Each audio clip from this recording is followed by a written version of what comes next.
بسم اللہ الرحمن الرحیم والصلاة والسلام علی سید الانبیاء والمرسلین وعلی آلہ الطاہرین الطیبین واصحابہ اجمعین۔ محترم ناظرین، آج ہم حضرت سیدنا ابو بکر صدیق رضی اللہ تعالی عنہ، خلیفہ اول، امیر المومنین، خلیفۃ المسلمین کے حوالے سے، آپ کی اولاد امجاد کے حوالے سے گفتگو کرنے کا شرف حاصل کریں گے۔ میں اس حوالے سے آپ کے سامنے اپنی گفتگو کا آغاز اس انداز سے کروں گا کہ جب حضرت ابو بکر صدیق رضی اللہ تعالیٰ عنہ کی شادی ہوتی ہے تو شادی ہونے سے پہلے جب آپ اسلام ابھی قبول نہیں کر چکے ہوتے، یہ اس سے پہلے کی بات ہے کہ اس وقت جب آپ کی شادی ہوئی تو آپ کی زوجہ محترمہ، جو پہلی زوجہ محترمہ تھیں آپ کی، ان کا نام تھا قتیلہ بنت عبد العزیٰ۔ ان سے آپ کے دو بچے پیدا ہوتے ہیں، ایک ہیں حضرت عبداللہ بن ابی بکر اور ایک بیٹی پیدا ہوتی ہیں حضرت بی بی اسماء بنت ابی بکر۔ اور پھر دوسری شادی حضرت سیدنا ابو بکر صدیق رضی اللہ تعالیٰ عنہ کی حضرت زینب ام رومان، جن کی کنیت تھی، حضرت زینب ام رومان سے آپ کی شادی ہوتی ہے اور ان سے بھی آپ کے دو بچے پیدا ہوتے ہیں، ایک حضرت عبد الرحمن بن ابی بکر اور دوسری ہیں حضرت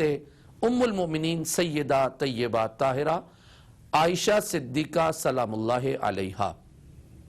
پھر آپ کی تیسری شادی ہوتی ہے حضرت اسماء بنت امیس رضی اللہ تعالی عنہا سے۔ ان سے حضرت محمد بن ابی بکر آپ کے بطن سے پیدا ہوتے ہیں، جو کہ حضرت رسول کریم صلی اللہ علیہ وآلہ وسلم کے پیارے خلیفہ حضرت علی المرتضیٰ کرم اللہ وجہہ الکریم کی پرورش میں رہتے ہیں۔ اس پر ہم آگے چل کر گفتگو کریں گے۔ حضرت حبیبہ بنت خارجہ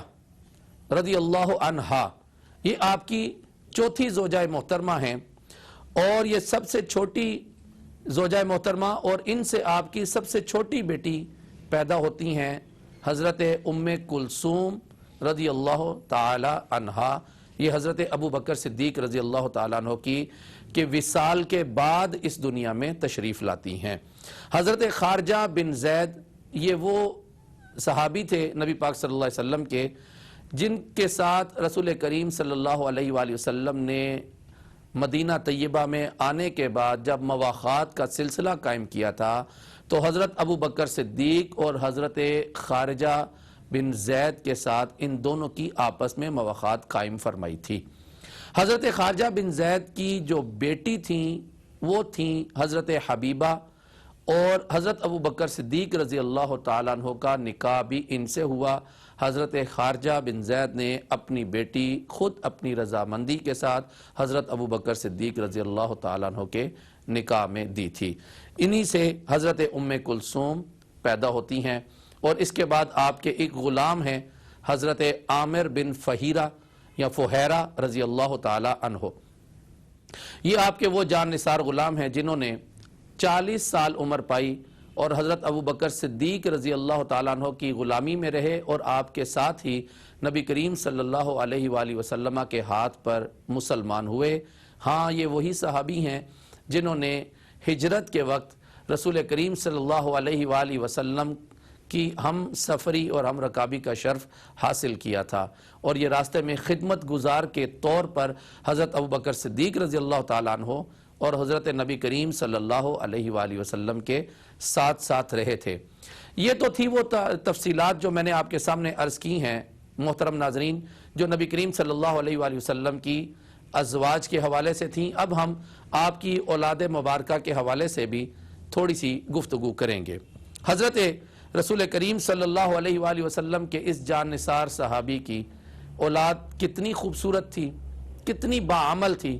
اور کیا کیا انہوں نے قربانیاں دی تھیں۔ آئیے ہم اس کو دیکھتے ہیں، پڑھتے ہیں اور سمجھنے کی کوشش کرتے ہیں۔ حضرت ابو بکر صدیق رضی اللہ تعالیٰ عنہ کے بڑے بیٹے تھے حضرت عبد الرحمن بن ابی بکر۔ یہ حضرت عبد الرحمن بن ابی بکر جو تھے، انہوں نے اسلام کے لیے بڑی قربانی دی۔ پہلے تو یہ مسلمان نہیں تھے، بلکہ یوں ہوا کہ حضرت عبد الرحمن بن ابی بکر ایک مرتبہ رسول کریم صلی اللہ علیہ وآلہ وسلم جب جنگ کے لیے تشریف لے گئے تھے تو یہ مشرکین مکہ کی طرف سے لڑنے آئے تھے. تو حضرت عبد الرحمن بن ابی بکر مسلمان ہو جانے کے بعد ایک روز اپنے والد گرامی کو کہتے ہیں کہ اے بابا جان، جس روز میرا مقابلہ آپ لوگوں کے ساتھ ہو رہا تھا اور آپ مسلمانوں کی طرف سے لڑنے آئے تھے اور میں مشرکین کی طرف سے لڑنے آیا تھا، تو اس وقت آپ ایک مرتبہ میرے نشانے پر آ چکے تھے. آپ میری تلوار کی زد میں تھے یا میرے تیر کی زد میں تھے،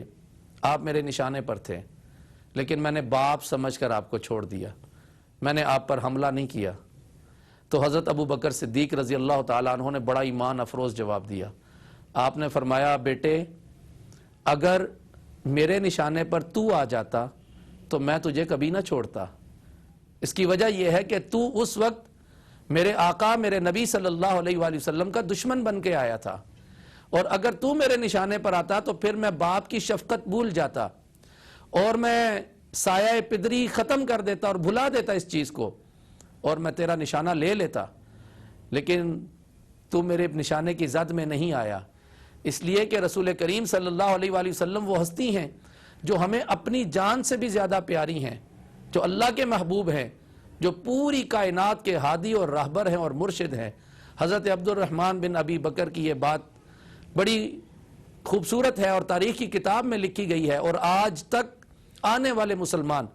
جب بھی ایمان کی داستان پڑھیں گے، جذبوں کی داستان پڑھیں گے، محبتوں کی کہانی پڑھیں گے اور محبتوں کی حقیقت تک پہنچنا چاہیں گے، تو ان کے لیے حضرت عبد الرحمن بن ابی بکر اور حضرت ابو بکر صدیق رضی اللہ تعالیٰ عنہ کا یہ واقعہ رہنمائی فراہم کرے گا کہ جب رسول کریم صلی اللہ علیہ وآلہ وسلم کی بات آ جاتی ہے، آپ کی محبت کی بات آ جاتی ہے، تو خلیفۃ المسلمین تو اس کا انداز کیا ہوتا ہے. میں یہاں پر ایک بات عرض کروں گا. حضرت عبد الرحمن بن ابی بکر جب مسلمان ہو گئے تو اسلام لانے کے بعد آپ نے، جس وقت حضرت ابوبکر صدیق امیر المومنین تھے اور مسلمہ کذاب کے خلاف جنگ جاری تھی، تو اس وقت قلعہ یمامہ جو تھا وہ فتح کرنا بہت ضروری تھا. اور قلعہ یمامہ کے دروازے پر، اس کے راستے پر ایک شخص بہت بہادر، بہت شجاع تھا، جو مخالفین کی طرف سے اس پر حفاظت پر مامور تھا اور اس کی حفاظت کر رہا تھا. اس کا نام محکم بن طفیل تھا. تو اس قلعہ پر تب تک عبور حاصل نہیں کیا جا سکتا تھا، تب تک اس کو قابو میں نہیں لایا جا سکتا تھا جب تک اس راستے سے نہ گزرا جاتا. تو سب لوگ پریشان تھے کہ اس کو کیسے ہٹایا جائے. تو حضرت عبد الرحمن بن ابی بکر وہ تھے کہ جنہوں نے دور سے ایک نشانہ لیا اور تیر سے جب انہوں نے اپنی کمان سیدھی کی اور جب تیر پھینکا تو سیدھا اس کو جا کر لگا، اور وہ محکم بن طفیل اسی وقت وہیں پر ڈھیر ہو گیا اور مسلمانوں کو راستہ مل گیا، قلعہ یمامہ فتح ہو گیا، اور اللہ تعالیٰ نے اس طرح مسلمانوں کو عزت، عظمت اور فتح عطا فرمائی. آپ کے دوسرے صاحبزادے ہیں عبداللہ بن ابی بکر. یہ حضرت عبداللہ بن ابی بکر وہ صاحبزادے ہیں کہ جب نبی پاک صلی اللہ علیہ وسلم غار ثور میں تشریف فرماتے اور 3 دن اور 3 راتیں وہاں قیام کیا، تو مکہ والوں کی خبریں سارا دن جو کچھ وہ کرتے تھے، جو کچھ وہ سازشیں تیار کیا کرتے تھے، وہ سب کچھ آ کر رسول کریم صلی اللہ علیہ وآلہ وسلم کو بتایا کرتے تھے، آپ کو آگاہ کیا کرتے تھے کہ یہ لوگ ہیں جو آپ کے خلاف سازشیں کر رہے ہیں اور آپ کے خلاف یہ کام کیے جا رہے ہیں. رسول کریم صلی اللہ علیہ وآلہ وسلم کے یہ وہ صحابی جنہوں نے اپنی جانیں ہتھیلی پر رکھ کر رسول کریم صلی اللہ علیہ وآلہ وسلم سے وفا کے رشتے نبھائے ہیں، محبتوں کے رشتے نبھائے ہیں، آج دنیا ان کو عبداللہ بن ابی بکر کے نام سے یاد کرتی ہے. یہ جوار ثور میں ارد گرد وہاں پر بکریاں چرایا کرتے تھے، اور بکریاں چراتے چراتے شام کو آ کر دودھ دھونا، اور دودھ دھونے کے بعد نبی کریم صلی اللہ علیہ وسلم اور اپنے بابا حضرت ابوبکر صدیق رضی اللہ تعالیٰ عنہ کو پیش کرنا، اور اسی طرح حضرت عبداللہ بن ابی بکر اپنی ڈیوٹی سر انجام دیتے رہے. یہ تمام لوگ بعد میں جب ان لوگوں نے ہجرت کی تو اسی طرح حضرت سیدہ عائشہ صدیقہ، حضرت اسماء بنت ابی بکر، حضرت محمد بن ابی بکر، اور سب لوگوں نے جب اکٹھے ہجرت کی تو یہ سب ان کے ساتھ تھے. اب ہم چلتے ہیں نبی کریم صلی اللہ علیہ وآلہ وسلم کے اس پیارے صحابی جس کا نام محمد بن ابی بکر ہے، جن کو حضرت ابو بکر صدیق رضی اللہ تعالیٰ عنہ کا بیٹا ہونے کا شرف حاصل ہے، اور آپ کی والدہ محترمہ کا نام حضرت اسماء بنت امیس ہے۔ حضرت اسماء بنت امیس وہ ہیں جن سے حضرت علی المرتضیٰ کرم اللہ وجہہ الکریم نے حضرت ابو بکر صدیق رضی اللہ تعالیٰ عنہ کے وصال کے بعد نکاح فرمایا تھا۔ اس طریقے سے حضرت محمد بن ابی بکر رضی اللہ تعالیٰ عنہ ڈائریکٹلی حضرت علی المرتضیٰ مولا مشکل کشا کرم اللہ وجہہ الکریم کی پرورش میں آ گئے۔ اس کے بعد حضرت اسماء بنت ابی بکر آتی ہیں، جو کہ رسول کریم صلی اللہ علیہ وآلہ وسلم کو غار ثور میں کھانا بھجوایا کرتی تھی۔ حضرت ابو بکر صدیق رضی اللہ تعالیٰ عنہ اور حضرت نبی کریم صلی اللہ علیہ وآلہ وسلم کو کھانا بھجوایا کرتی تھیں، اور یہ کھانا تیار کر کے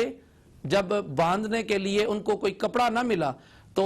انہوں نے اپنے کمر بند کو 2 حصوں میں تقسیم کیا، اور کمر بند کو 2 حصوں میں تقسیم کرنے کے بعد ان کو ایک سے کھانا باندھ دیا اور ایک کو اپنے کمر پر باندھ لیا۔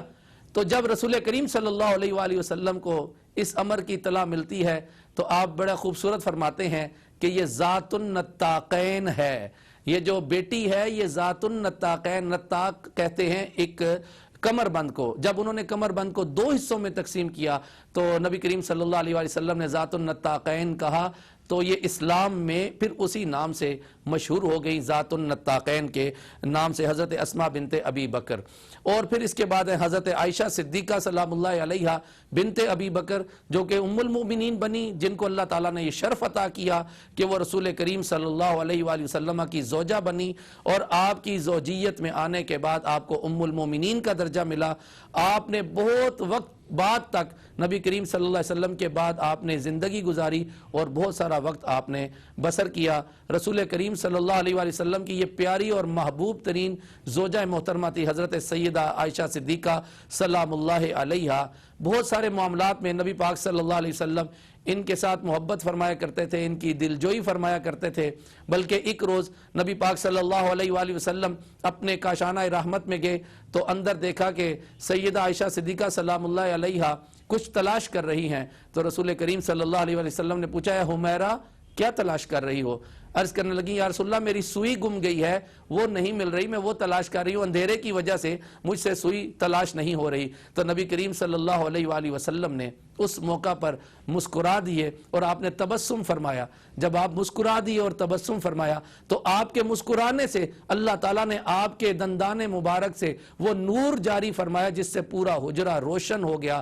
اور حضرت سیدہ کی کھوئی ہوئی سوئی جو تھی وہ اللہ تعالیٰ نے ان کو عطا کر دی۔ سامعین محترم اور ناظرین کرام، ہم حضرت ابو بکر صدیق رضی اللہ تعالیٰ عنہ اور آپ کی اولاد امجاد کے حوالے سے گفتگو کر رہے تھے۔ دعا ہے اللہ تعالیٰ سے کہ اللہ تعالیٰ ہم سب کو عمل کی توفیق عطا فرمائے۔ وآخر دعوانا ان الحمد للہ رب العالمین۔